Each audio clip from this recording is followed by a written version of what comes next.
ये लिखा है पुष्पीय पौधों में लैंगिक जनन, यानी कि वे पौधे जिनमें पुष्प होते हैं। और ध्यान रखना, जिन पौधों में पुष्प होते हैं उन पौधों में बीज भी होते हैं। ठीक है, जिन पौधों में पुष्प होंगे उन पौधों में बीज होंगे। तो यानी कि पुष्पीय पादपों में लैंगिक जनन। पुष्पीय पादपों में लैंगिक जनन का मतलब है कि जो पुष्प वाले पौधे हैं उनमें लैंगिक जनन होता है। ठीक है, जो पुष्प वाले पौधे होते हैं उनमें लैंगिक जनन होता है। लैंगिक जनन का मतलब उसमें नर भाग भी होता है और मादा भाग। ठीक है, अब पहला पॉइंट लिखा है कि आवृत बीजी पौधों में लैंगिक जनन की प्रक्रिया के लिए विशेष संरचना पाई जाती है। यानी कि आवृत बीजी पौधों में, आवृत बीजी मतलब होते हैं बीज वाले पौधे। ठीक है, जो पौधे जिनमें बीज होता है तो उनमें पुष्प भी होता होगा। तो वे पौधे जिनमें बीज होता है उनमें लैंगिक जनन की प्रक्रिया के लिए एक संरचना पाई जाती है। ठीक है, तो जो पता है बीज बनने से पहले जो होता है वो पुष्प होता है। पुष्प होता है, उसके बाद बीज बनता है। जो फूल होते हैं उन्हीं फूलों में क्या बनता है? बीज। तो जो आवृत बीजी पौधे हैं, लैंगिक जनन प्रक्रिया के लिए एक विशेष संरचना पाई जाती है जिन्हें हम पुष्प कहते हैं। तो जो संरचना पाई जाती है किसके? पेड़ पौधों में, वो जनन के लिए, जिन्हें बोलते हैं पुष्प। यानी कि पेड़ पौधों में जनन करने के लिए संरचना कौन सी है? फूल। यानी कि पेड़ पौधे जो जनन करते हैं वो कैसे करते हैं? फूल से। यानी कि फूल से जनन करते हैं।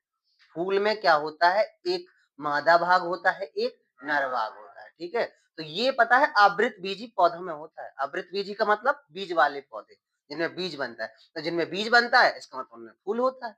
ठीक है, इन पुष्पों में विशेष संरचना पाई जाती है जिन्हें युग्मक कहते हैं।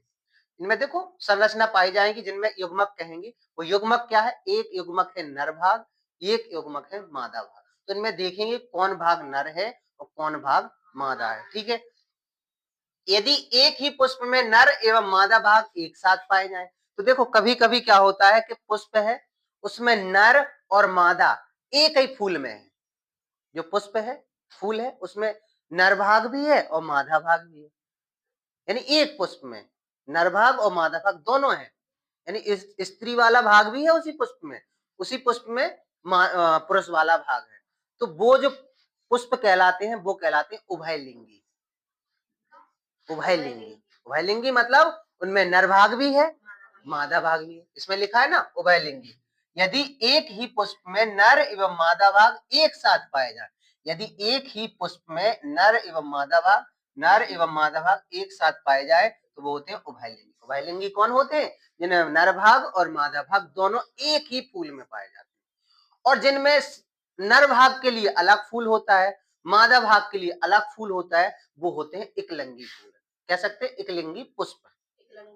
हाँ, एकलिंगी मतलब उनमें अलग अलग लिंग है, मतलब नर भाग के लिए अलग पुष्प है और मादा भाग के लिए अलग पुष्प है, वो होते हैं एकलिंगी। यानी कि नर एवं मादा भाग अलग अलग हो तो एकलिंगी कहलाते हैं। अब देखना पुष्पों में होता है, ये मनुष्यों में भी होता है। अपन लोग क्या होते हैं? एकलिंगी होते हैं। यानी कि एक व्यक्ति के अंदर एक ही मतलब भाग होता है। नर जो होते हैं उनमें नर भाग होता है, मादा जो होते हैं उनमें मादा भाग होता है।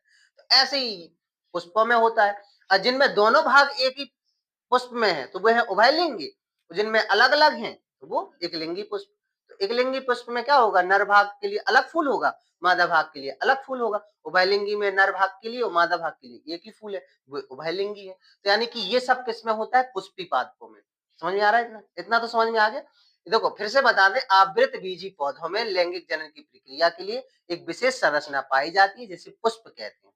यानी ये जो संरचना होती है जिन्हें युग्मक कहते हैं। युग्मक कैसे होते हैं? नर भाग और मादा भाग। यानी कि नर और मादा भाग एक साथ हो तो वो उभयलिंगी, और नर भाग के लिए अलग पुष्प, मादा भाग के लिए अलग पुष्प, तो ये उभयलिंगी, वो सॉरी एकलिंगी। ठीक है, एकलिंगी है। अब पुष्प के प्रमुख भाग। अब पुष्प में एक तो होता है बाह्य दल पुंज, दूसरा होता है दल पुंज, तीसरा होता है पुमंग और चौथा होता है जायांग। यानी कि चार भाग होते हैं किसमें? पुष्प में। अपन लोगों ने पुष्प को चार भागों में बांट दिया। ठीक है, जैसे मान लो ये अपने पास एक पुष्प है। ठीक है, तो ये जो हरा भाग है ना, ये तुम्हारा बाह्य दल पुंज दिख रहा सबको, ये हरा भाग। ठीक है, और ये जो रंगीन भाग है ये क्या है? तुम्हारा दल पुंज। ठीक है, फिर इसके अंदर दो चीजें रहेंगी। अगर एक ही चीज है एक चीज है, तो मतलब वो एक ही चीज है, मतलब एक भाग है। मादा भाग हो सकता है या नर भाग, तो वो एक लिंगी है, और दोनों भाग हैं तो उभयलिंगी। ठीक है, तो इसमें अगर दोनों भाग हैं तो ये क्या है, उभयलिंगी पुष्प है। ठीक है, तो इसके बाद हम ये कह रहे हैं कि इनमें 5 भाग होते, 4 भाग होते हैं, तो ये जो है ना, ये बाह्य दल पुंज हो गया, ये दल पुंज हो गया, एक जायंग हो जाएगा, एक पुमंग हो जाएगा। ठीक है, अब देखना इसमें, देखो पुष्प में दिखाए हम, तो ये जो है ना, ये बाह्य दल पुंज है, ये हरे हरे होते हैं। ये कैसे होते हैं, हरे रंग के। ठीक है, और ये जो होते हैं रंगीन कलर के फूल की तरह, ये होते हैं रंगीन, तो ये क्या होते हैं, दल पुंज। बाह्य दल पुंज यानी हरे हरे भाग, दल पुंज यानी कि जो रंगीन। फिर इसके बाद देखो दो प्रकार की चीज है, एक तो बीचों बीच संरचना है, तो ये तो तुम्हारा है जायांग, और ये जो और संरचना है ये है पुमंग। तो पता है ये जो जायांग है ये एक ही होता है, इसके अंदर अंडाशय होंगे, अंडाशय गर्भ, जैसे स्त्रियों में गर्भाशय होते, इसके अंदर अंडाशय होंगे। इसका ये मुख है, इनका ये मुख है। ठीक है, तो ये पुमंग है, ये क्या है, पुमंग। तो ये क्या है, बीचों बीच जायांग। जो जायांग है, जो ये जायांग है वो है स्त्री समझ लो, क्योंकि इसमें स्त्री वाला भाग पाया जाएगा। जायांग में क्या पाया जाएगा, स्त्री वाला भाग, और पुमंग में क्या, पुरुष वाला भाग। पुरुष वाला भाग किसमें पाया जाएगा, पुमंग में। ये तो बाह्य दल पुंज है, हरे हरे, ये रंगीन कलर की। अच्छा देखना, बाह्य दल पुंज सिर्फ सुरक्षा का काम करेंगे, फूल की सुरक्षा को, फूल सुरक्षित रहे। ठीक है, और ये जो रंगीन वाले भाग हैं पता क्या करेंगे, ये आकर्षण का केंद्र है। इन्हीं रंगों को तो देख के अपन लोग देखते हैं फूल को, ये ना हो तो फूल का कोई वैल्यू नहीं है, देखेंगे ही नहीं। तो ऐसे ही क्या होता है, जो कीट होते हैं ना, कीट यानी कि कीड़े कह सकते हैं, भंवरे कह सकते हैं, इन्हीं रंगों को, इन्हीं कलर को देख के वो आकर्षित होते हैं, और इन्हीं की खुशबू को सूंघ के आकर्षित होते हैं। अगर फूल पे ये भंवरे ना बैठे ना, तो इनका क्या होगा, ये जो है ना आपस में टकराएंगे नहीं। क्या है कि ये वाला हिस्सा यहाँ टकरा जाता है, तो क्या हो जाता है, जनन हो जाता है। ये जो टकरा जाता है हिस्सा यहाँ पे, तो ये स्त्री है, ये पुरुष है, ये टकरा जाएंगे तो क्या हो जाता है, जनन। जब ये लोग भंवरे जो बैठते हैं तो क्या होता है, ये आपस में टकरा जाते हैं। ठीक है, कभी कभी क्या है, पुष्प गिर जाते हैं, ऐसे ही गिर जाते हैं, उनमें बीज लगता ही नहीं है। अब सोचेंगे फूल आया था, बीज लगा ही नहीं, गिर गए। बीज क्यों नहीं लगा, फूल आए थे गिर गए। ऐसे ही होता है, क्योंकि उनमें जनन नहीं हुआ है। जनन हो जाता तो बीज आ जाता। अंडाशय के पास भी उसे क्या है, ये आपस में टकराए ही नहीं। देखो एक ये कब होता है, ये अधिकतर कब होता है, जब बारिश का मौसम हो, पानी बरस रहा हो, तो देखो कीट नहीं बैठने वाले, ना भौरे बैठने वाले, ना हवा चलने वाली। धोखे से हवा चल जाए तो टकरा जाए तो शायद, तो यानी कि धूप निकले तब कीट बैठेंगे, हवा चलेगी तब ये होता है। नहीं तो पता है फूल भी नहीं खिलते हैं धूप नहीं निकले तो, समझ रहे हैं ना, ऐसा ही होता है। तो ये वाला भाग जो है, ये क्या है, पुरुष वाला भाग, नर वाला भाग, ये मादा वाला भाग। ये आपस में टकराएंगे तो जनन करेंगे और बीज का निर्माण होगा इस अंडाशय में, जो फूला हुआ भाग। अच्छा देखो ये जो पुमंग है, ये पुमंग है, इसको देखो यहाँ तक देखो एक डंठल मिल रहा है, यहाँ ये फूला हुआ भाग हो गया। यहाँ तक देखो ये डंठल मिल रहा है, यहाँ ये थोड़ा फूला। यहाँ तक देखो एक डंठल मिल रहा है, ये फूला हुआ भाग मिल गया ना। तो हम क्या कह रहे हैं कि पुमंग में एक तो डंठल होता है, जिसे बोलते हैं पुंततु। क्या बोलते हैं, पुंततु।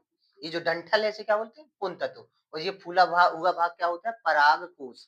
क्या होता है, परागकोश। ठीक है, अब देखना ये जो इतना जो ये इधर देखना, जो क्या बोलते हैं जायांग में, ये जो परागकोश है, यहाँ पर जो फूला हुआ भाग होता है, ये क्या होता है, अंडाशय।